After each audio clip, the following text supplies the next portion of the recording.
Did you know that just 4 US banks are responsible for 1/4 of fossil fuel financing over the last 6 years? Hi, I'm Kara, founder of Bravely Go, and today we're going to talk about how banks are fueling the climate change crisis through their fossil fuel investments, and how, if that bothers you, you can take your money out of these banks. So look, I think we can all agree that being, instigators of global climate collapse is not a good look for any of these banks.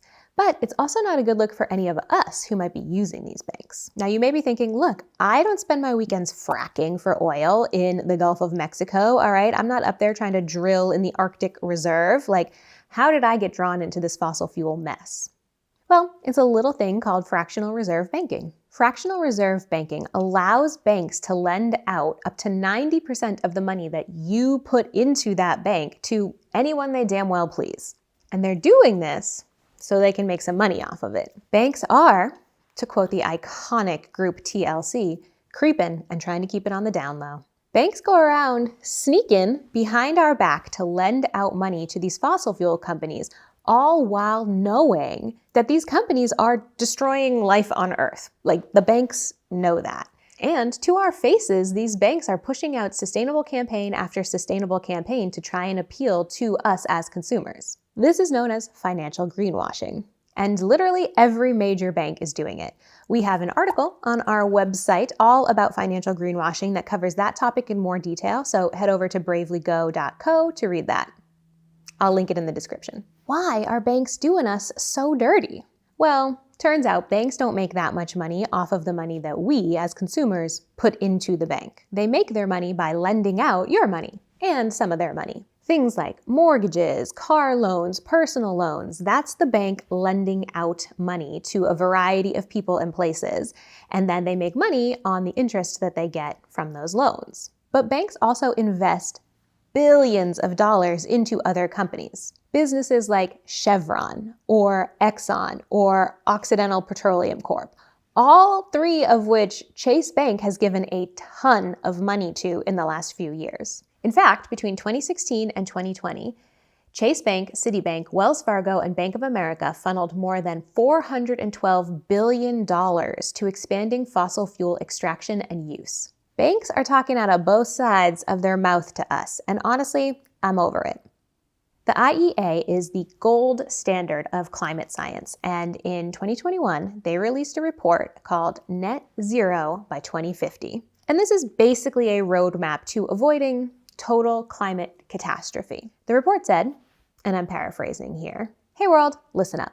If we want to avoid moving beyond 1.5 degrees Celsius of global warming, then we need basically every single country, every single major international company, and every single person on this planet to get on the same page about climate change, like right now. We have 10 seconds to fix this thing, and by the time I finish this sentence, we're only going to have 7 seconds." And specifically in this roadmap, the IEA pulled a Drake and said no new friends when it comes to fossil fuel financing and investments. All the major banks know this. But not only have these banks continued to fund fossil fuels, in some cases, the banks have increased their funding to fossil fuels. Chase Bank actually increased its fossil fuel funding by $16 billion in 2021. Honestly, tell me where they get the audacity. Tell me where Jamie Dimon, who is the CEO of Chase, gets the audacity. Where is he keeping it? Well, here's where they get the audacity. They get the audacity by constantly moving the goalposts. Net zero by 50/50 is actually the perfect rallying cry for these banks because 2050 is 27 years away. And then when we get to 2050, they're going to say, oh man, that goal of net zero by 2050 was actually way harder than we thought it was going to be.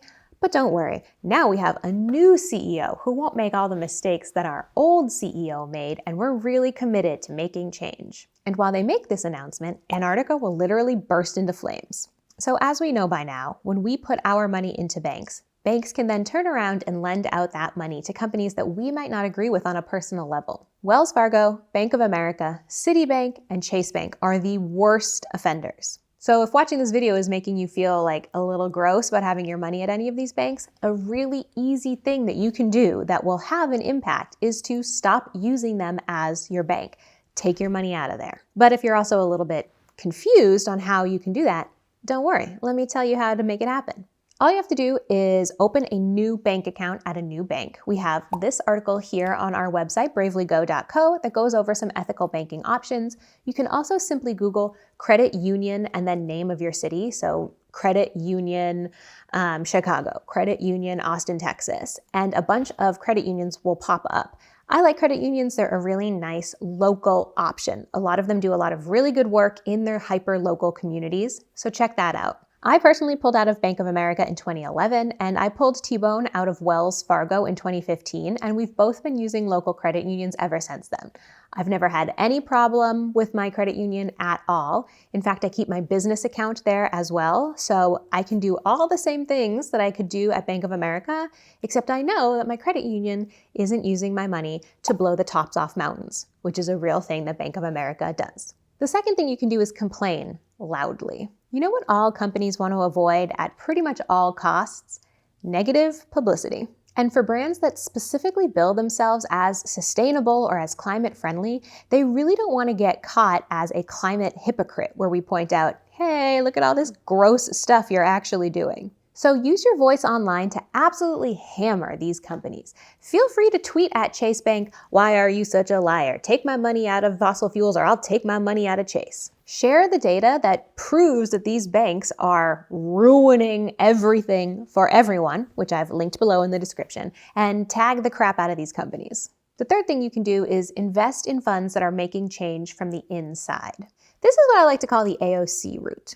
AOC looked around and said, hey, our system is garbage, and then ran for office. She got inside the system and is trying to make change from the floor of Congress. And there are plenty of activists who agree with her and that route, who say, hey, this is what we've got. Let's try and make this thing better. You can be a part of that by saying, all right, I'm going to take my money out of bad companies and put it into companies that I agree with and that I think are doing good things in this world. If you're interested in divesting from fossil fuels, I have a whole video about how I personally did that, and it guides you through how you can do that as well. And honestly, I'm not gonna lie, it feels amazing to know that Exxon gets 0 of my dollars every single day.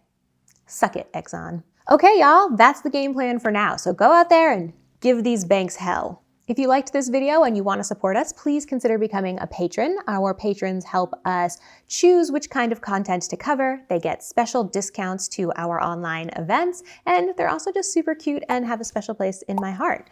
So if you don't want to become a patron, that's also totally chill, but maybe you could give us a thumbs up and hit subscribe.